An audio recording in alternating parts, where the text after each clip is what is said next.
this session is about, clipper work, shortcuts, comb attachments, using them wisely. When I started grooming, comb attachments were cheating. You're not supposed to use comb attachments. But comb attachments are a finishing tool. If you're cutting hair with a scissor or cutting it with a comb attachment, it's the same thing. The trick is knowing where and why you're applying them to a certain area. And also coat preparation. Comb attachments can be your worst nightmare also if your dog's coats aren't prepared properly, because they get hung up, they grab, they collect. So making sure that your undercoat is out. The comb attachments are great for soft coated dogs. The way that I talk about them is like a blade is like a scissor. They're sharp, they cut things very precise. A comb attachment is more like a blending shear. A lot of times you'll get a softer finish, and for those real soft coats, it's a nice soft finish so you don't get the clipper marks and things like that. But the trick is if you have a coat that has a little bit of undercoat left in it, it's not brushed out perfectly, what'll happen is you'll get track marks, you'll get not as pretty of a finish. So the first thing to know is you want a nice finish, prep on the dog so that the comb goes through smoothly. If you end up with a little bit of extra coat where your comb's not quite going through, it doesn't matter if it's a poodle or not. This undercoat rake will take coat out of any breed of dog. You might only get a little bit of fuzz out of a poodle, but it makes a big difference when you're going through them with the comb attachment.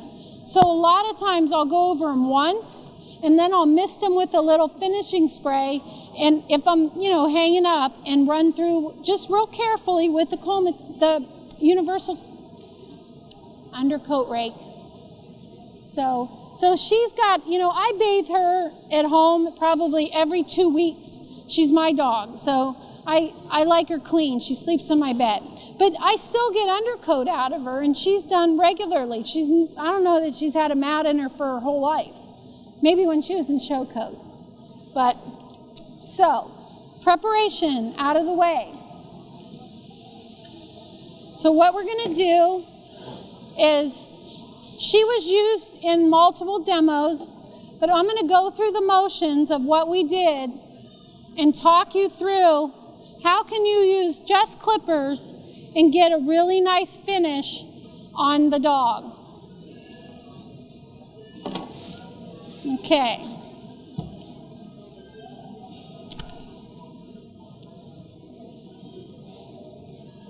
So this is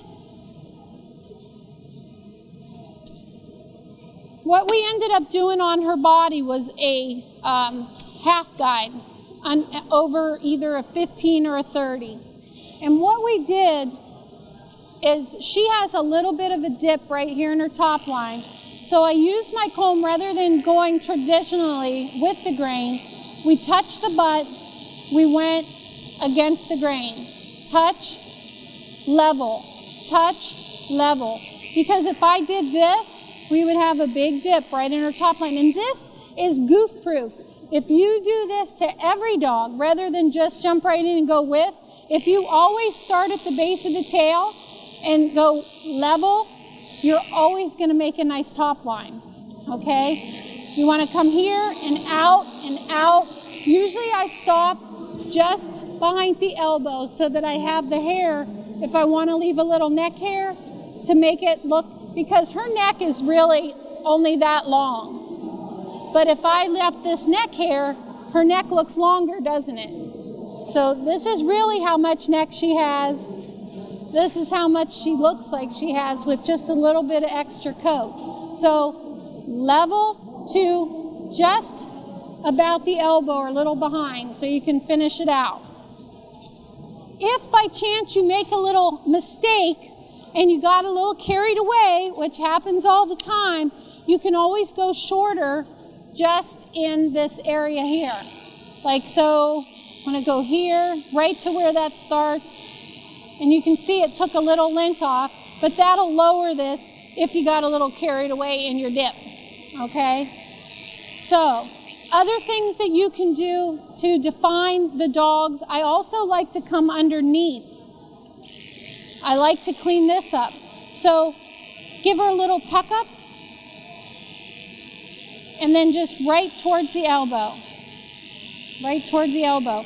When you have, this is the 3/8 on the same 15 blade. A lot of dogs we do, Shih Tzus, Lhasas, Bichons, some of the toy poodles that are really heavy. If you've got a dog that has chest to the elbow, they don't need any hair underneath. So I always take, even if I'm hand scissoring something, you know, or going over it really long everywhere else, I'll take the comb attachment and get rid of all of this stuff underneath here and then use that to scissor into. So I make my outline. I got my top line here. I like to scoop out my bends in the rear to the point in the rear. I hold my finger here. Now if their butts are kind of falling off, they don't have good angulation, I'll hold my finger where I want that bone to be. Like hers is pretty nice, but sometimes they're down here. So I'll hold my finger up here and I'll blend right at that point. And that'll give her a nice angle.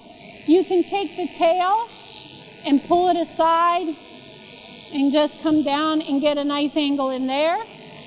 I always reverse so that I can blend. There's usually a sharp mark here, so I'll come in here and reverse and get rid of a little bit more.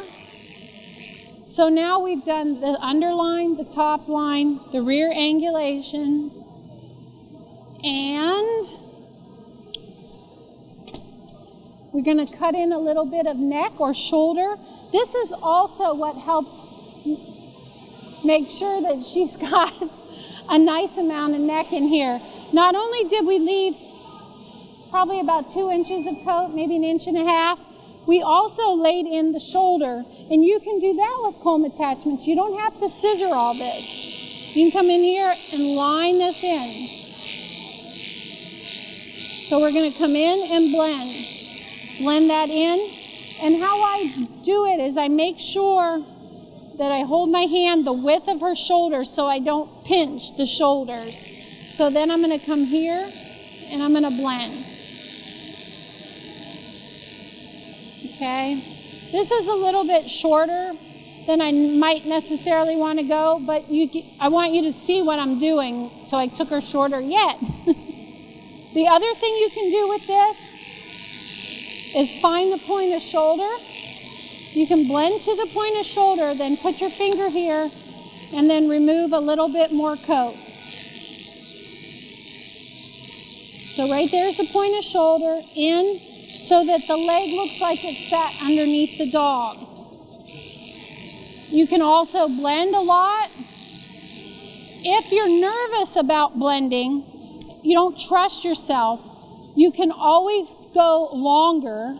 There's a lot longer comb attachments now. We have a 1 1/4, a 1 1/2, and a 2 inch. Now her legs she was short. I let a student work on her, but this is the 1 1/4, just to give you an example of what you can do. 1 1/4 with the grain is not going to take much coat off of these legs. So we went over her one time with 1 1/4 comb attachment. So hardly anything. And that's a nice length for her. I have some standards that come in the shop that are in show puppy trims where they have the tied up top knots. They're standards. I'll use a 7/8 or a 3/4 on their bodies, just like I did here. And then I use like the 1 1/2 or 2 inch on the leg. And it says I can do a full show-coated puppy trim for a pet owner in an hour or less, because I use the comb attachment strategically to get a profile on the dog. Okay. Another cool trick, Do you ever get those overgrown standard poodles, top knots, that you're like, oh my gosh, this is going to take me forever to get this dog, to look reasonable? Well, this is probably not going to take any hair off of her. She's got a pretty full top knot, right? It's acceptable. Could be a little longer, but not bad. This is probably not going to take any hair off of it. Most of my standard poodles, before I even start scissoring, and I'm pushing down, nothing. So if you are needing a little help, if you're running behind and you need to get some length off fast and trust what you're doing, the longer comb attachments are like goof-proof. Westy heads, to get the round look, I take the comb attachment, measure the ear. 2 inches would be probably too long unless they've got one of those gigundous ear sets, the bat ears. Typically the 1.5, you can go every which direction on a Westie head and then scissor the lines, and usually it's perfect. So you can trust a comb attachment as long as the dogs are prepared properly. If you get hung up in a tangle or some undercoat, they will pop off, and it's not pretty.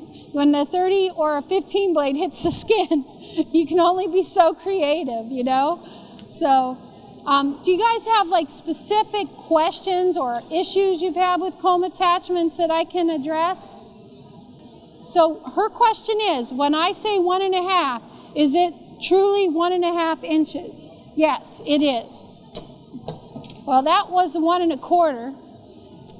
All right, what happens is where a comb attachment hits the blade, right here, is exactly 2 inches. It's 2 inches here, 2 inches here. So it is going to leave 2 inches of coat. Now, things that change when using universal combs depends on the way the coat lays. Okay, the coat has a track pattern. All hair lays the same direction, but the degree that it grows out of the skin is different. So a poodle's coat grows more upright, where a terrier lays flat. So if I go reverse with, say, a 1-inch comb on a Westie back, it's going to be 1 inch reverse. Going forward, you're going to mush it down. It's really not, it's going to be longer than 1 inch because you're not really cutting it to length.